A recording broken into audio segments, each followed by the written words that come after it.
Good afternoon, everyone. My name is Samantha Marshall. I am the Assistant Director of Alumni Engagement here at the University of Toledo Alumni Association.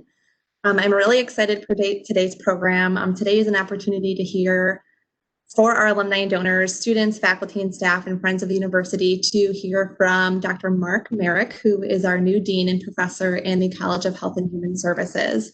Friendly reminder, all participants are muted today. However, if you have questions throughout the presentation, I highly encourage you to use your chat box or the Q&A box that should be located to the right of your screen to ask questions, comments about the presentation.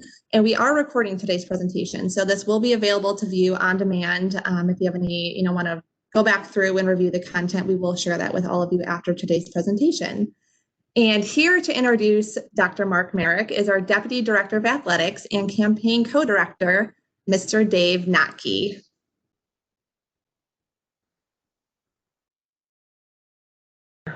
There we go. All right, thank you, Sam, and certainly good afternoon, everybody. It's a privilege and an honor to be here today to introduce our new Dean of the College of Health and Human Services. As Sam mentioned, I'm Dave Notke, Deputy Director of Athletics and Campaign Co-Chair. I've been at UToledo since 1989, my freshman year here at Toledo, and I've had the privilege to work here ever since. So kind of a cool story. Dean Merrick and I kind of go way back, as you're going to find out here in just a second. So I'm going to ask either Sam or Dean to put this next slide up. So a little humor here today. So this is the 1990 media guide from football. So in the top picture, at the top second row, right, is Dean Merrick. And then the bottom picture, first row on the left, is me. So obviously we haven't aged a bit, but we go back to our days as student trainers and student managers here at the University of Toledo. You know, it's great because Mark and I had the privilege to get together for lunch here recently, and we had a great conversation, shared some good laughs. We told some Nick Saban stories, as Nick Saban was the head coach during that year, and then talked a lot about the people we worked with at the time. So 30 years has certainly gone by pretty quick. You know, one of the more memorable stories we both laughed at was back in the day we played Ohio University. And after the game, it was a hot day. And, back in the day, we took the equipment down to the game in a Ryder truck. And a bunch of us would ride in the back of the Ryder truck on top of the equipment. That's kind of what we did in the days, and it was fine. But Mark, we were joking about that. We were both in that truck at the same time and, just kind of laughed about that memory. So certainly times have changed and we don't have to do that anymore. But on to Dean Merrick here. It's great to have him back at the University of Toledo. He comes to us, obviously Toledo is Dean Merrick's alma mater. He comes to us from Ohio State, where he spent the past 20 years as the director of the athletic training division for the College of Medicine at Ohio State. Prior to that, had positions at Xavier and Indiana State in both graduate and undergraduate training programs. Now, Mark earned his bachelor's at Toledo, his master's at Indiana State, and his PhD right here at Toledo. So it's certainly great to have him back where it all started. 30 short years ago, seems like yesterday. And I know he's going to do great things here at the University of Toledo. I'm excited to have him back and excited to introduce him to everyone, Dean Mark Merrick. So Mark, welcome home. And I have a fond memory of every single one of those people in those photos. That was really great that you were able to unearth those and help resurrect a few of those memories. In fact, I still have the MAC championship ring. I'm wearing it here today, just to think about those days. So let's talk a little bit about me, my journey in getting here, and then maybe a little bit about what we're going to do here as a college over the next few years. So as Dave mentioned, my roots go back to the University of Toledo 30 plus years ago. And certainly Nick Saban was our coach at the time, and we had a grand and glorious season there, even if it meant that we had to ride on top of equipment inside of a truck on a hot ride all the way down to Ohio University. But a lot of good memories from that time. From there, I went on to Indiana State University, earned a master's degree in athletic training as well, under the tutelage of some Hall of Fame members of the athletic training profession in Ken Knight and Bob Banke. And former Dean Chris Ingersoll was actually on the faculty there at Indiana State at the time as well. From there, I went to work. And my first job as an athletic trainer was actually at Newtown High School in Newtown, Connecticut. And if that name sounds familiar to you, you may not know Newtown High School, but you know an elementary school in that district. Sandy Hook was an elementary school there. And those high school kids that I used to take care of as an athletic trainer went on to become the parents of those children who were killed at Sandy Hook. So it's really kind of a small world. I was there at Newtown for a little while. We won a state football championship my first year there, so that was a real treat. And after spending a little time at Newtown, I also worked at a local boarding school there as well, the Canterbury School. And then I returned back to the University of Toledo for my PhD. And following that, I took a faculty position at Xavier University, spent a year there, was recruited by former Dean Ingersoll over to join the faculty at Indiana State University and to direct their athletic training program there, starting with the undergraduate and then eventually working the graduate program as well. And after a few years at Indiana State University, I was targeted for recruitment by Ohio State University to create its first ever athletic training major. So I was the founding director of that program back in 2000. And I spent my next 20 years at Ohio State leading that program from a small startup with a handful of students into one of the largest programs in the country, a program of national prominence and great success. And along the way, that opened a number of other opportunities for me to be involved at the state level in different associations as I lived in different states at the time. It also really got me started in my scholarship, where I am a member of the editorial boards of the Journal of Athletic Training, Journal of Sport Rehab, and formerly I was a section editor in Athletic Therapy Today. I also have had a lot of extensive work in my own field with the NATA's Research and Education Foundation, where I spent 10 years on their research committee and chaired their grant study section. I've had a lot of national leadership opportunities along the way as well with the National Athletic Trainers Association, serving on a variety of different committees and leadership roles over the years. Even some with the Board of Certification for Athletic Trainers, where I helped serve on panels that really helped to overhaul some of the continuing education requirements that they put into place. From there, I found myself into service and then ultimately leadership with the Commission on Accreditation of Athletic Training Education. And with the CATE, I started out as a site visitor, as many faculty members do. Eventually, I was elected to the CATE Board of Directors. And then ultimately, I became the president of the CATE. So through that experience and my service there, I've got a lot of experience with accreditation, not just within my own field, but also working with ASPA, the Association of Specialty Accreditors, and also working with CHIA, which is the organization that recognizes different accrediting bodies. And I still work with the CATE, though I've cycled off of that board. I still help them to write their accreditation reports to CHIA. So I'm really looking forward to being involved in accreditation here at the university, and that's going to be particularly helpful as in our college, we've got 22 different accredited programs under 14 different accreditors. Fortunately, I actually know quite a few of the leaders in some of those accreditors and have already started having dialogues there. One of the things I did when I was with the CATE is I helped put together and strengthen the Athletic Training Strategic Alliance, which was an alliance between the member organization, NATA, the accreditor, CATE, the certifying body, the Board of Certification, and the research body, the NATA Research and Education Foundation. And through that partnership, the profession was able to advance a lot. And one of the things I learned there is that each of those organizations has its own mission, its own needs, and serves its own audience, yet they're all stronger when they work together. And those are lessons that I've really taken to heart and that I will bring with me here to this college, because like that alliance, we have a lot of programs here in the college that, though they have different audiences and a little bit different missions and serve different needs, we're all better when we work together. I've also brought a lot of international expertise, and one of the things I helped do when I was the president of the CATE was helped the CATE to sponsor the World Federation of Athletic Training and Therapy's international meeting, and that was really a rewarding experience. And through that, I also got to work with a few programs internationally, which have become the first internationally accredited programs in my field. So I bring quite a bit of international perspective and experience there. Then that's something that I would love to see us continue to develop here within the college, are some international partnerships. I've already mentioned CHIA as well, but maybe the last thing I want to share here about me is one of the opportunities that I have had that has been most formative to me is the chance to serve on the Global Forum for Innovation in Health Professions Education that was sponsored initially through the National Academy of Medicine, and now that's been rebranded as it's joined the other academies to the National Academies of Science, Engineering, and Medicine. But that Global Forum brings together leaders from healthcare professions of virtually every healthcare profession you can think of all over the world. And not all are even healthcare.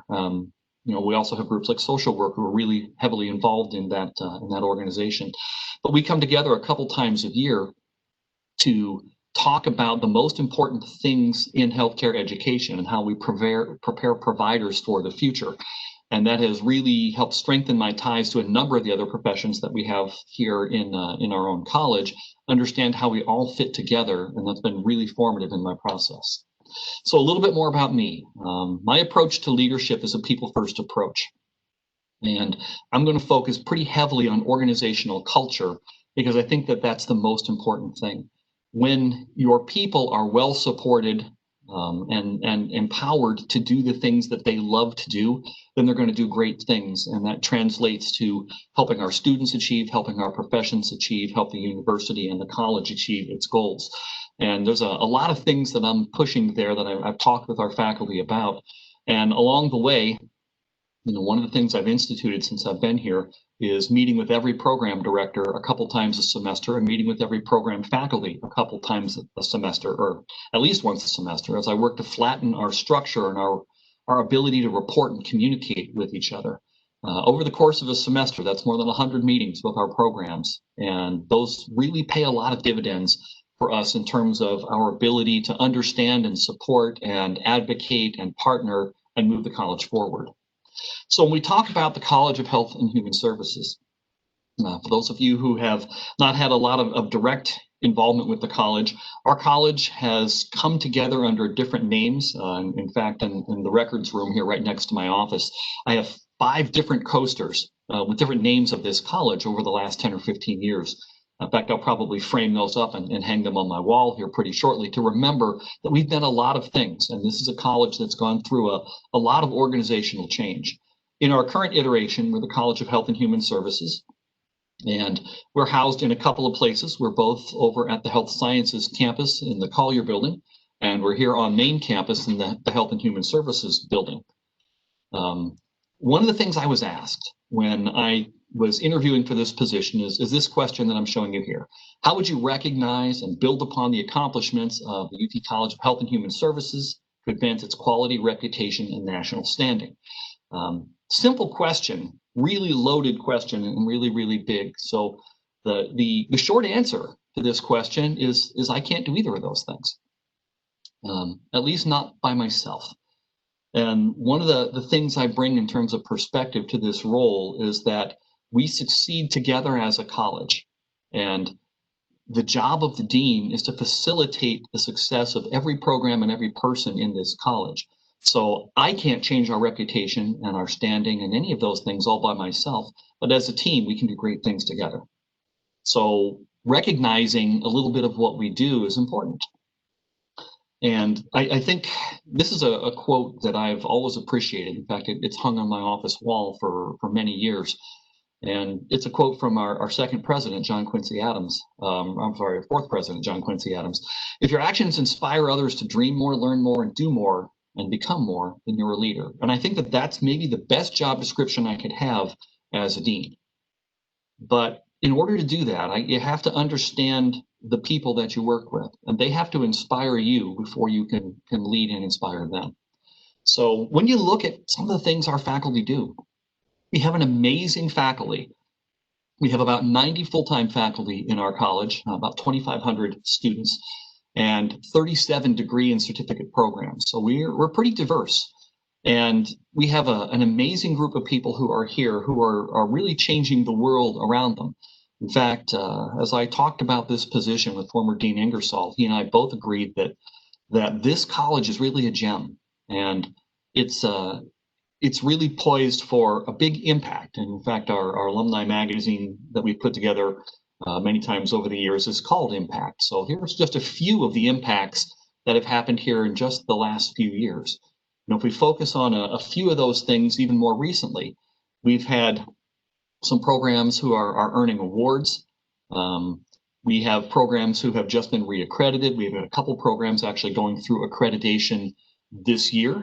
And it's a great opportunity to do that, even though it's going to be a little different this year, as a lot of those visits are going to be done virtually rather than in person as we all adapt to the COVID situation.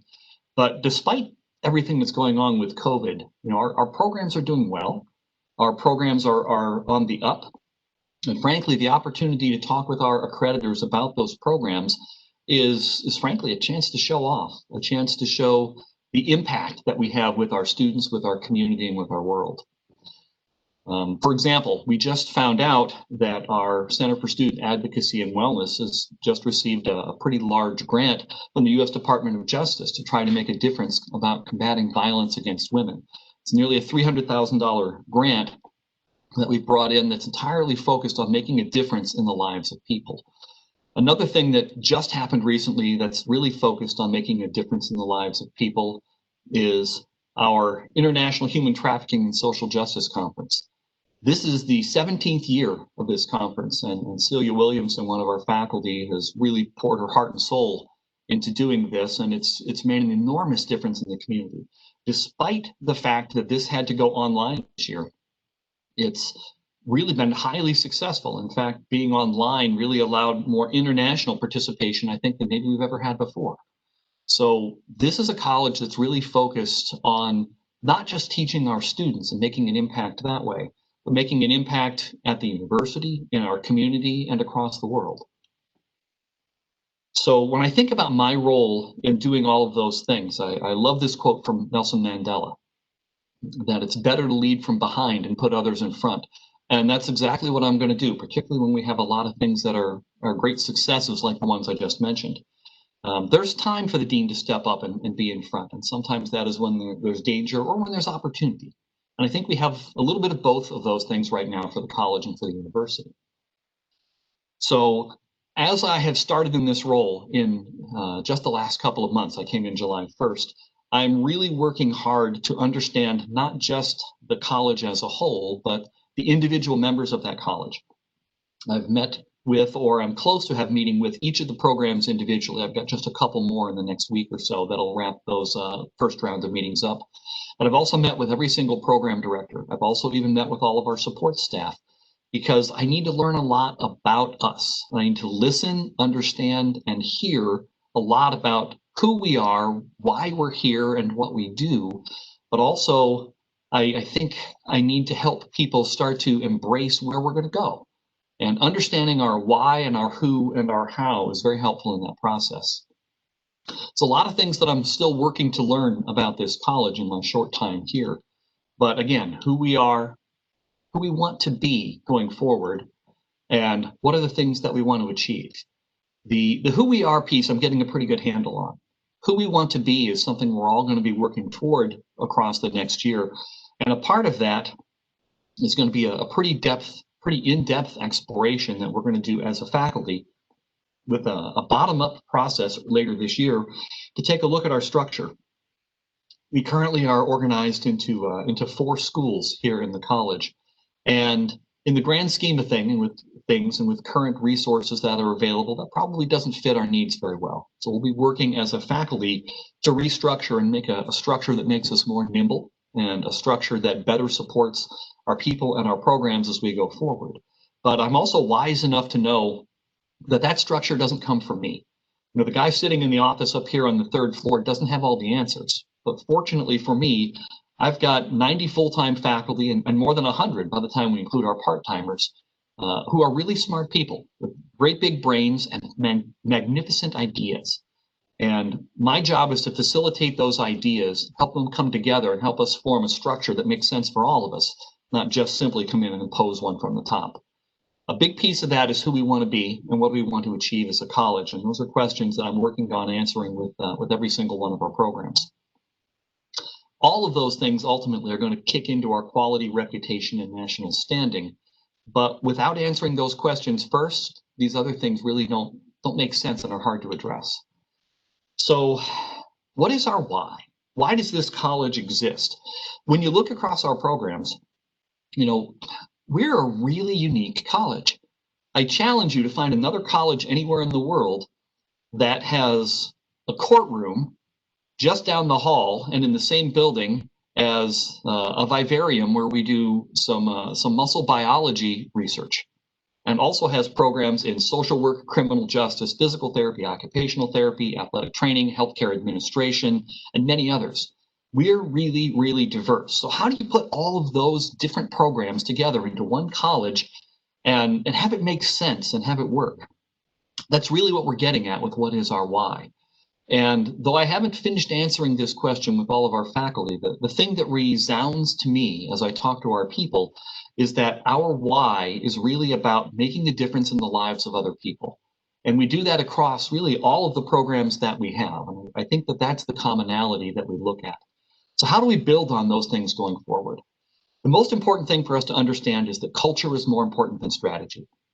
It's really important right now in the current higher education fiscal environment and in the COVID world that universities think strategically. But as the old saying goes, you know, culture eats strategy's breakfast. Your culture has to be rock solid, and you have to understand who you are, why you are, and what you do. And then you can use those things in strategies going forward. So we're focusing a lot on our culture in the first part of this semester, and we're about to engage in some strategic thinking in terms of our structure, potentially remodeling the way that we manage our budgets, and take a really good hard look at our individual programs and ask questions like, who does this program serve? What's the need? Who's the audience? What's the need going forward? And how do we make sure our programs meet the future needs of higher education and not just our historical and the needs we've had in the past? So that starts with looking at the university's strategic plan. That's the university's why. If you haven't ever seen the UT strategic plan, you should take a look at it. It's fairly typical of a university strategic plan of a national research university of our size and scope. But you notice that point number one is about student success and academic excellence, and that is always point number one with this plan. Our students are our most important asset. They are our most important resource, but also our most important product and audience. And everything that we do has to promote their success and be in a student-centered world. But beyond that, we are a research university, not just a teaching university. Research, scholarship, and creative activities are really pretty important for us. And those are things that as a college, we haven't always structured our workloads in ways that support them. We have some amazing researchers and scholars in this building who are getting funding, quite a bit of funding in some cases, but we need better structures and support to make that happen across the college, across the breadth of our faculty, and not just isolated in a few specific places. We also have to focus on our faculty, staff, and alumni. And it is really important to me to support our people. Though it sounds really weird to say it, particularly with our first strategic goal being our students. But in my role as a dean, my most important audience is our faculty and our staff. Our faculty and staff, if supported and empowered and inspired, are the ones who directly interface with students. If you think about your own experiences as an undergraduate or even a graduate student, how often did you interface with the dean? Either it was just when you maybe saw them at a commencement exercise or an address where they talked at a convocation, or if you were unfortunate, it might have been that you had to sit in the dean's office when you had to go through a difficult experience that maybe you'd not relive if you had the opportunity. But the reality is my office doesn't interface that closely with the students. The faculty and staff do. And my job is to empower them so that they can then support our students and have greatness that way. And I understand very well the way that the job works that way. Some of the ways to support our faculty staff are particularly looking at our fiscal positioning and our infrastructure. As you're probably well aware, COVID has been really hard on higher education. It has caused universities across the country to have to slash budgets as they have a lot of budget shortfalls. This university is no different than most others in that regard, although I will say that we're actually in quite a bit better shape than many of our peers. And sometimes that doesn't always come across in the stories that you hear. But we have work to do. We have some heavy lifting to do on the fiscal side, both in resource generation and in the way that we manage that. And I'm a big advocate for transparency with our faculty and how we do that. And they're actually going to help me make strategic fiscal decisions. They're not just going to happen in isolation. The other thing we really have to do is look at our reputation and engagement. And part of that is partnering with our alumni because that's our biggest engagement audience. But we also have to have a bigger role in the community, and we have to do a better job of tooting our own horn. There are great things happening here, and sometimes people don't hear that nearly as well as we need.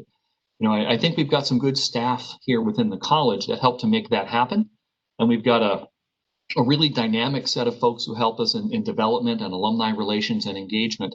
And it's a job for the dean's office in this college to help us work more closely together and partner with our alumni. So alumni, for those of you who are tuned in here today, you're going to see me, and you're going to see me often, and I'm going to be present at a lot of alumni events. So I hope you come out and participate. So I'd love to have the chance to meet you. And when all this COVID stuff is over, shake your hand. But you're going to hear from me often because you're an important partner to us. You didn't stop being a Rocket the day you graduated. You still are, and we'd love to have you be a part of what we're doing. So as we do those things, we have to do them with a systems thinking approach. To understand and accomplish the university's strategic plan, our macro level goals, that only happens when the college's goals and activities, the meso level goals, align and coordinate with those.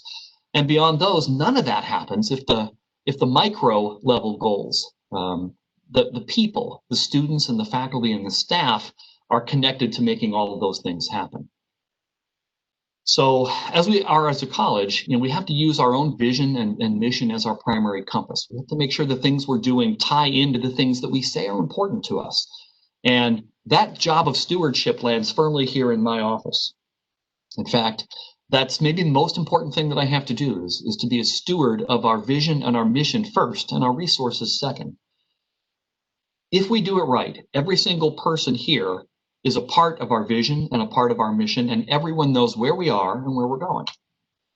So how do you get there? I love this quote from Simon Sinek. I'm a huge Simon Sinek advocate, and if you've never read Start With Why, that's a great book that I recommend that you go pick up and read. You can knock that thing off in a weekend and it'll change the way you look at leadership.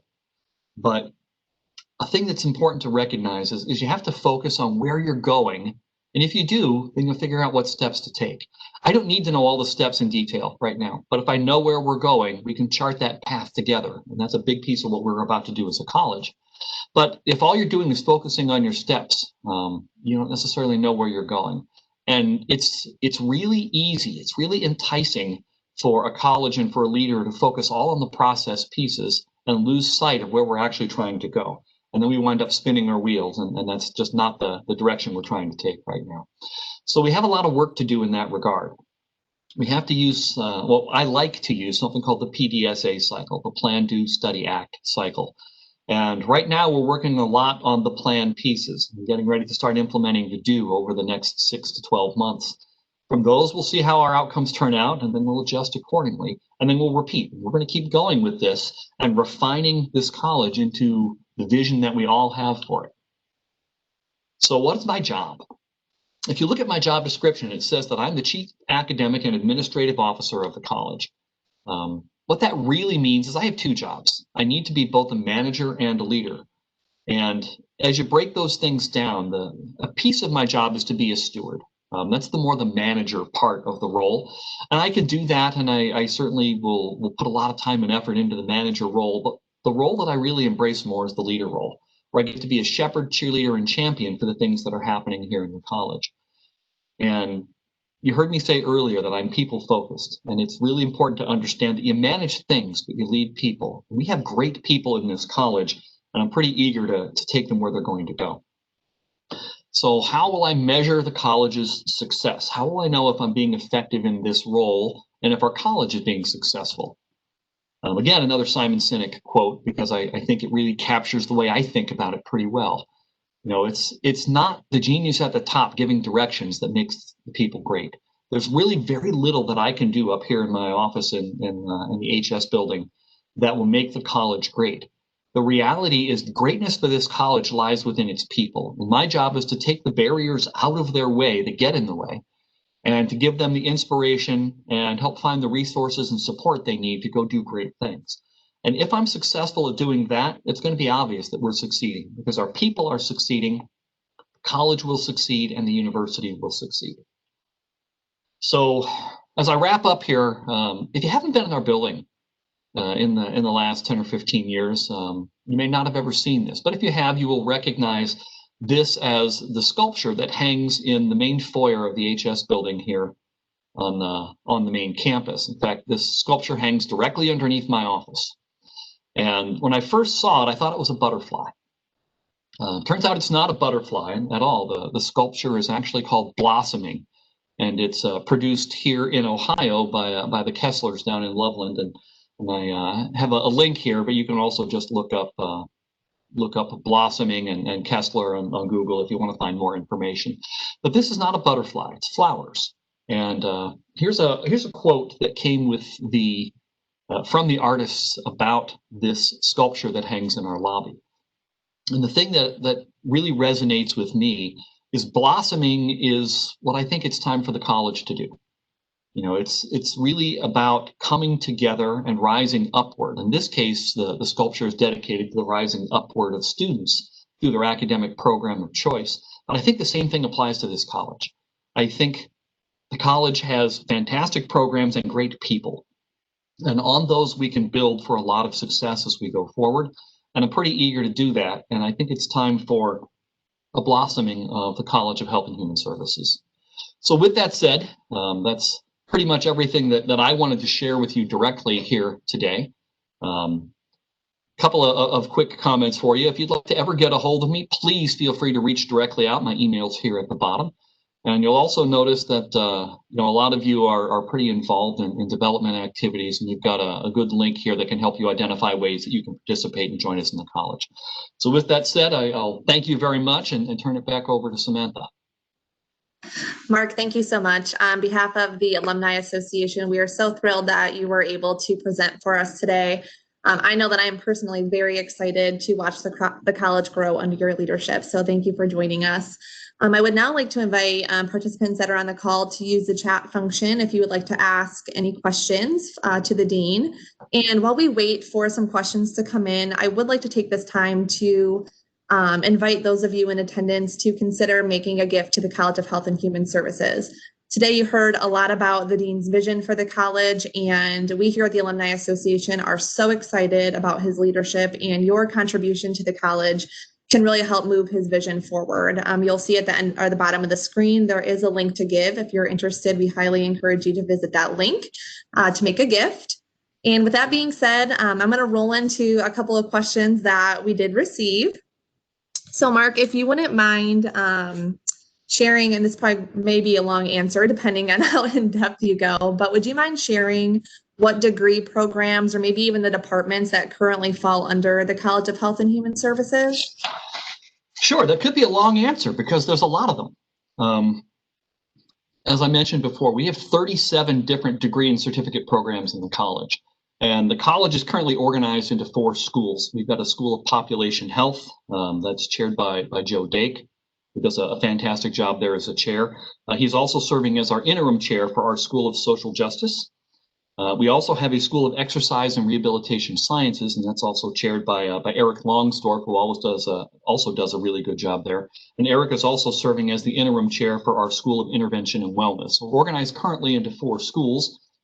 You'll notice that 2 of those 4 schools have interim chairs, and through some retirements and folks moving on in other areas of their career, we had a few openings there this year, and then with a hiring freeze, with things with COVID, we've asked folks to step into interim leadership roles there. But within those 4 schools, we have programs in healthcare administration, health education, health information administration, public health, and occupational health, all over in the School of Population Health. Then in social justice, we have criminal justice, legal specialties, which also includes paralegal and social work. And then over in exercise and rehab sciences, we've got athletic training, exercise science, occupational therapy, physical therapy, recreation administration, recreation therapy, and respiratory care. And then finally, in the School of Intervention and Wellness, we have counselor education, school psychology, and speech and language pathology. So again, we run a pretty broad gamut here of everything from basic science programs like we have in exercise science, through healthcare professions that lead to board exams and credentialing and have external accreditation, to programs in public health and programs in social service and science areas like social work. So a pretty diverse group of people, but again, we're all connected by making a difference in the lives of others. Great, thank you. We do have a COVID-related question. We knew that one was coming. So if you wouldn't mind sharing how COVID has accelerated things in the College of Health and Human Services and or slowed things down. COVID's been hard. I don't think I have to say that to anybody because we're all living the reality of that. And that's no different in higher education than it is in all of our personal lives. We have to do social distancing. We wear masks whenever we are inside of buildings, unless you're in an office with your door closed.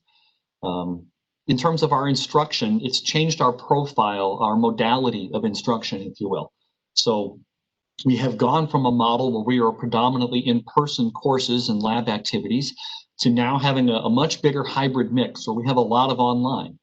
Overall at the university, we're a little over 50% in person, but we have quite a few of our courses that are online. We've always had some programs in the college that have had completely online options.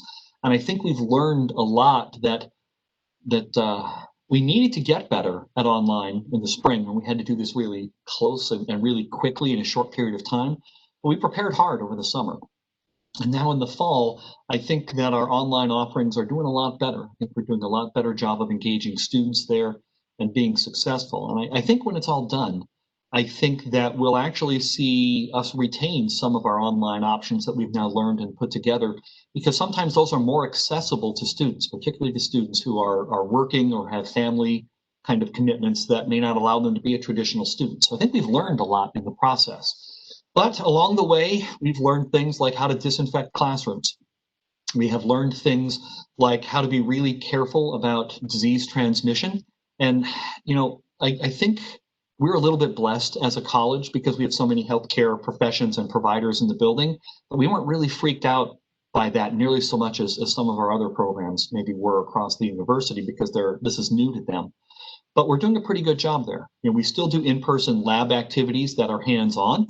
Sometimes that's a little surprising. We do great precautions there. We're doing things like masks and eye protection and face shields and gloves, and always staying with the same partner so we don't have an increased number of contacts, sanitizing and disinfecting between sessions. So we're very careful. The result of that is the University of Toledo is really doing well in terms of our COVID numbers. And we have a COVID dashboard that's available for everybody to take a look at, and our numbers keep falling each week. In fact, each of the last 3 or 4 weeks, our numbers were smaller than the week before. And a lot of those are folks, a lot of our positives have been folks who actually aren't even physically on campus.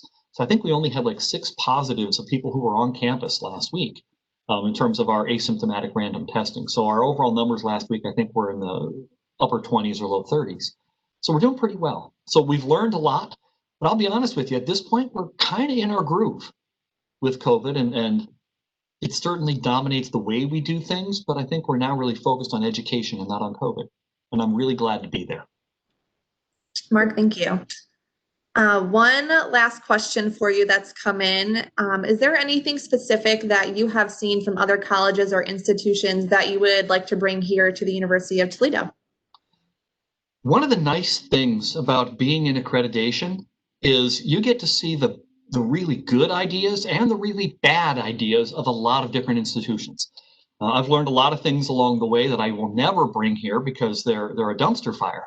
But along the way, you pick up some things that you go, you know, that's really smart, or that's really innovative, or I see this idea that somebody else had that we can adapt and do even better here. You know, one of the things that we just talked about this morning on my dean's cabinet meeting with the associate deans and school chairs and other leaders in our college is how we help people on board and get in the on-ramp to healthcare professions. A lot of healthcare professions are now moving to graduate entry. So things like physical therapy and athletic training and occupational therapy, you enter those professions now in a graduate program. And what do you do for your undergraduate degree? Right now, a lot of those students are in our exercise science program, but you know that program is really best designed to help prepare someone to be an exercise scientist. And a lot of those students who are in that program will probably never work in an exercise science related area as they're going into other healthcare areas. Maybe something that we need to take a look at is working together as an interdisciplinary faculty and putting together an interdisciplinary pre-healthcare professions major. And we have a little work to do to see what that might look like. But you know, the National Academy of Medicine identified 5 core competencies that every healthcare provider needs to have. And we do all of those really, really well here. It would be great for us to maybe rethink the pathway into healthcare professions with a major that really focuses on healthcare literacy and healthcare systems and payer systems and patient privacy and patient-centeredness and evidence-based practice and all of the things that are foundational building blocks for the way healthcare is delivered now and going into the future. And so I think there's a real opportunity there. And you know, I think a program like that could become a really attractive program, and that's one we're going to be exploring whether that's a good fit for us and how we might assemble that. So the short answer is yeah, there's a lot of great ideas. And one of the things I firmly believe in is that the greatest ideas are the ones we need to do, and they're not necessarily all mine, which is why I want to work with all of our faculty pretty closely and pick their brains, because they have great ideas too. And there hasn't always been an opportunity to implement some of those. And that's one of the things I want to focus on is listening, finding the great ideas and finding ways to bring them to life. Thank you. I have to say that this would not have been a successful virtual event if the phrase dumpster fire was not thrown in there at some point in time. So thank you for that laugh. But Mark, thank you so much for taking the time to share your story and your vision with our alumni and friends of the university. Your enthusiasm and passion for our students, faculty, staff, UToledo community, alumni is clear, and we are just so thankful to have you back in Toledo and back at the university. I would like to thank all of you for attending today's presentation. This does conclude today's virtual Meet the Dean event. A special thank you to Dave Notke for joining us this morning and sharing some stories and photos from Mark's past. We certainly are going to enjoy having those photos on demand now that this presentation has been recorded. So keep an eye out for an email after today's presentation with the event recording. I would also like to encourage all of you, the alums that are in attendance today, if you are not a member of the Alumni Association, please consider joining the Alumni Association. We are your link to the College of Health and Human Services and the university. And I know our office is so thrilled to have someone as passionate as Mark is in this role and helping us engaging with all of you. And we invite you to participate in the conversation. We're always looking for opportunities to connect you back to the college. And if you have any ideas or suggestions or just things that you want to see from us or the college, please let us know. And like I said, we are that link and be more than happy to have you involved in the conversation. So with that, I will give you back your lunch hour. Mark, thanks again, and go Rockets. Thanks, everybody. It was a pleasure to be here and get involved with us. We're going places and we would love to partner with you. So thank you very much and go Rockets.